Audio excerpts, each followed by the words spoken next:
Pesawat kiamat Amerika Serikat pengirim perintah serangan nuklir secara mengejutkan muncul di Eropa. Potret pesawat sangkakala tersebut dicuitkan pertama kali oleh Komando Eropa Amerika Serikat. Dalam cuitannya, Komando Eropa Amerika Serikat atau EUCOM membagikan Komando Lintas Udara E-6B Mercury Angkatan Laut Amerika Serikat dan pesawat relay komunikasi yang baru saja mendarat di Islandia.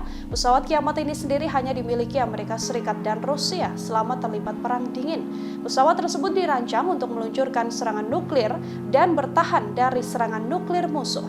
Pesawat yang bisa memunculkan kiamat ini sendiri muncul bersama dengan konflik berkepanjangan Rusia-Ukraina yang kini sudah merembet pada NATO.